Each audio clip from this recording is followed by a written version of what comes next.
Hello पापा। तो ये पहली वीडियो है, इसमें हम देखते हैं कि एक कुछ बेसिक्स के थ्रू जाते हैं। और जहाँ तक हमारी इससे पहले बात हुई थी कि वो अलग अलग मार्केट्स के बारे में। अब फॉरेक्स क्या है, जैसे आप बोल रहे थे कि वो नीचे जा रही है ऊपर जा रही है। तो इसमें आप ये देखो, ये यूरो यूएसडी है। तो हाँ जी, यहाँ पे देखते हैं, ठीक है।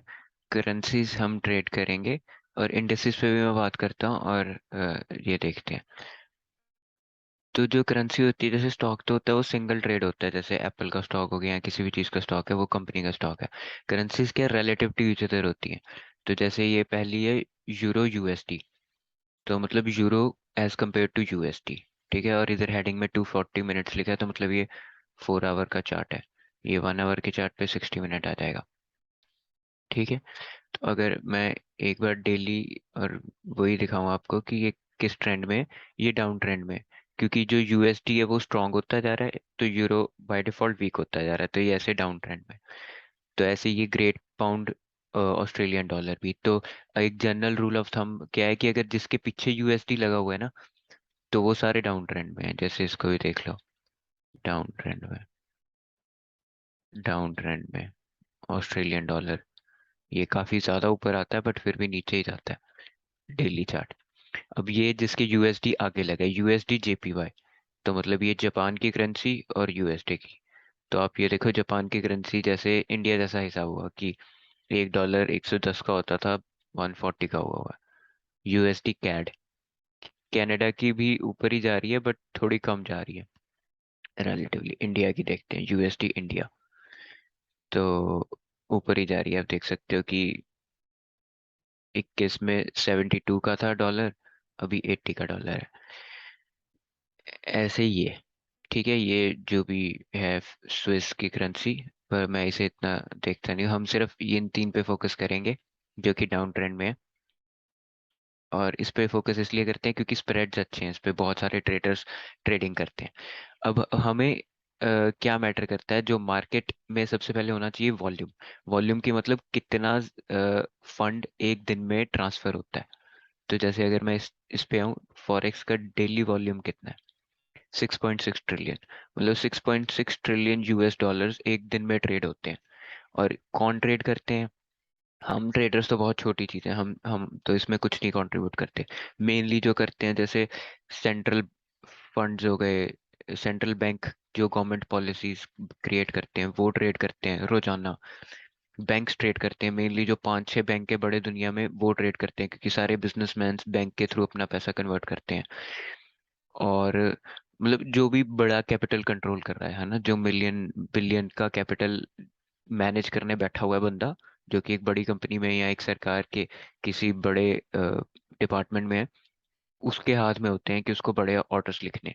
तो इतने रोज करने पड़ते हैं क्योंकि दुनिया चलती पैसे की कन्वर्जन से।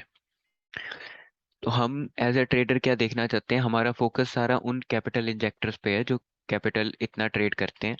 क्योंकि अगर उनको कैपिटल ट्रेड करना है तो उनको अपनी छाप छोड़नी पड़ेगी चार्ट पे। ये हमारी सिंपल सी थ्योरी है टेक्निकल एनालिसिस की।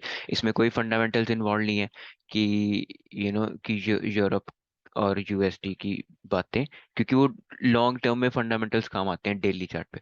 हम बैठेंगे 15 मिनट 4 आवर के चार्ट पे। तो हम अगले कुछ घंटे को देखना चाहते हैं, और हम सप्लाई डिमांड देखना चाहते हैं कि सप्लाई कहाँ पे, डिमांड कहाँ पे। चलो उस पर अभी और डिटेल में आएंगे। बट आइडिया ये है कि हमारा फोकस है उन बड़े कैपिटल इंजेक्ट करने वाले लोगों पे जो इतने ज़्यादा ट्रेडिंग करते हैं। तो अब जस्ट कंपैरिजन के लिए अगर हम वॉल्यूम देख ही रहे हैं, फॉरेक्स का डेली वॉल्यूम इतना था, अब यूएस का डेली वॉल्यूम देखते हैं कि यूएस की जो स्टॉक मार्केट है, इंडेक्सेस मार्केट है, इसका डेली वॉल्यूम कितना है। इसका भी 5 ट्रिलियन के पास है। तो ये भी बहुत बड़ी मार्केट है, 5 ट्रिलियन यूएस डॉलर्स।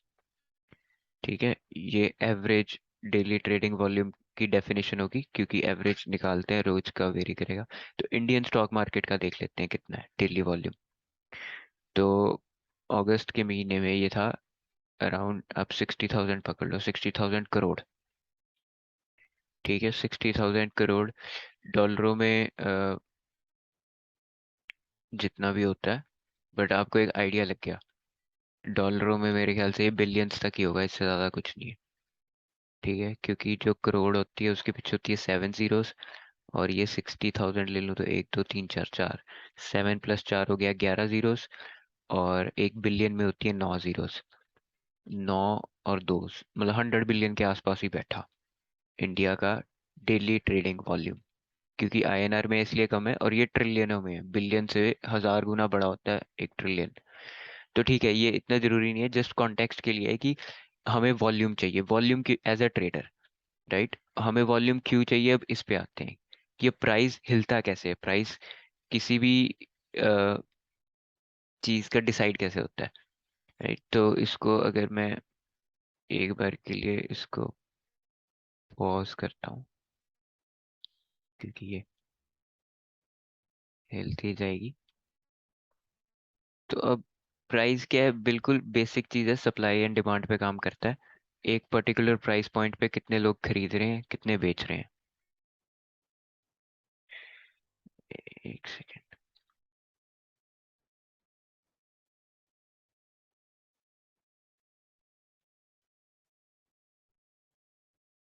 ठीक है, अब ये हिलना बंद हो गया।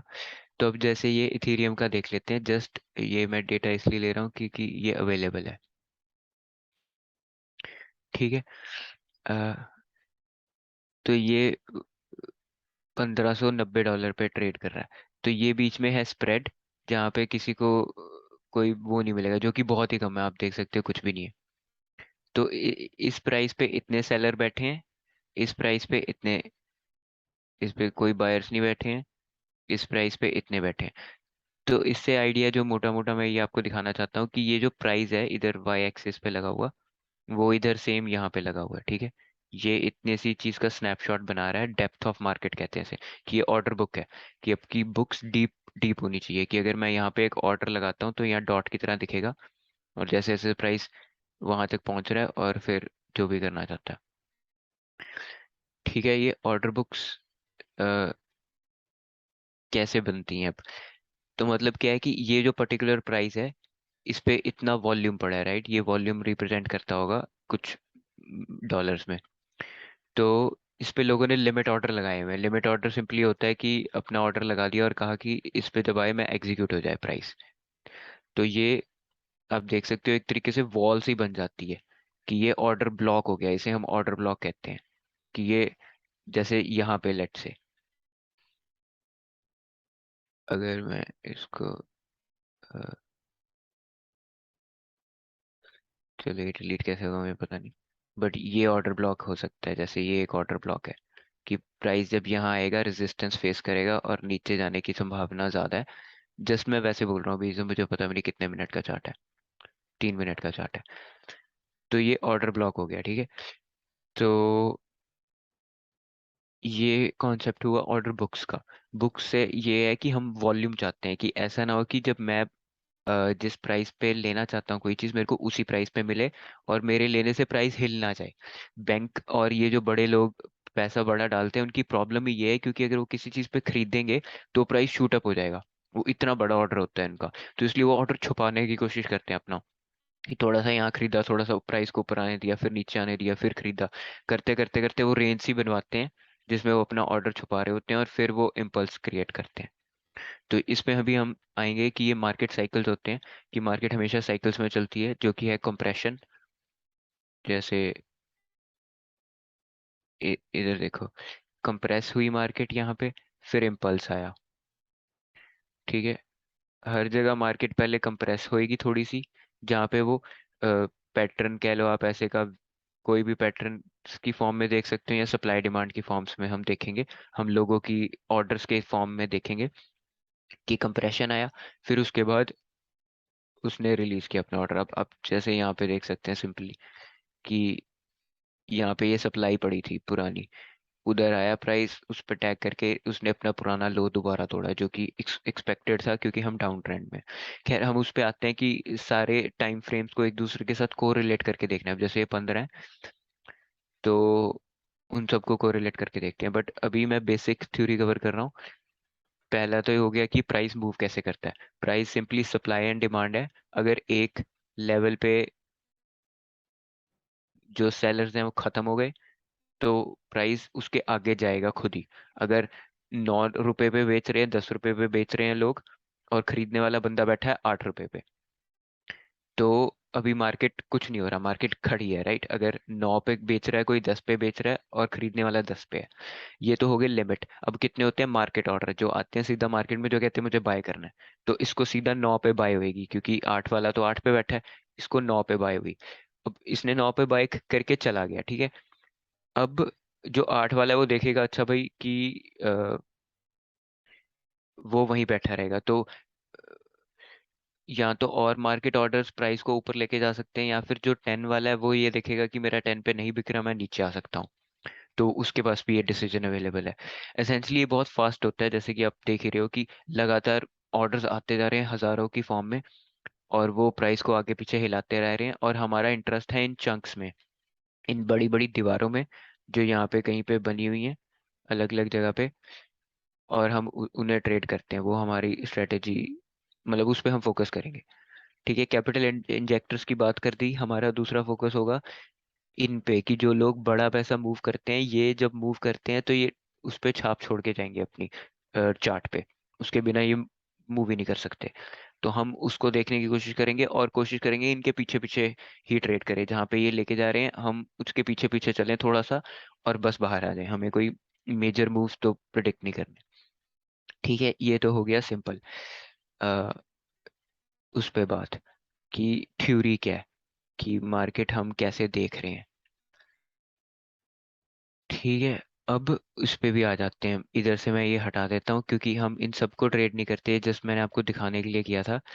ट्रेडिंग के लिए मेनली तो फोकस ये एक ही पेयर पे रखते हैं, कि फोकस बना रहे और रोज पता हो कि मार्केट ने क्या किया है, क्योंकि तीन ट्रैक करनी मुश्किल हो जाती है, तो बहुत ज़्यादा तो और भी मुश्किल हो जाती है। तो ये तीनों मैंने सेम सी रखी हुई है, तीनों कोरिलेटेड है असल में। तीनों कोरिलेटेड है क्योंकि तीनों में यूएसडी है, तो यूएसडी जैसे जैसे स्ट्रांग होता जाएगा तीनों नीचे जाती रहेंगी, बस अलग अलग पैटर्न से, अलग अलग लेवल से ये मूव करती है। ठीक है, ये हो गया, ये भी कवर हो गया। उसके बाद अब मैं अगले उसमें बात करूंगा कि हम देखते क्या है प्राइस में। हम बहुत सिंपल चीज देखेंगे, जो कि है मार्केट स्ट्रक्चर, सप्लाई डिमांड। तो इस पे हम बात करेंगे, इंड्यूसमेंट पे बात करेंगे, और ऑर्डर्स की टाइप पे बात करेंगे। तो अभी के लिए इस इसमें बस इतना ही है कि हम ये मार्केट सेफ ट्रेड कर रहे हैं, तो मैं आपको ये ट्रेडिंग प्लेटफॉर्म दिखा देता हूँ। ये ट्रेडिंग प्लेटफॉर्म है, जैसे ये सिर्फ चार्टिंग प्लेटफॉर्म था, इसमें सिर्फ चार्ट बना सकते हैं जो पिछला दिखा रहा। इसमें ट्रेड होता है, और इसके थ्रू ट्रेडिंग होती है।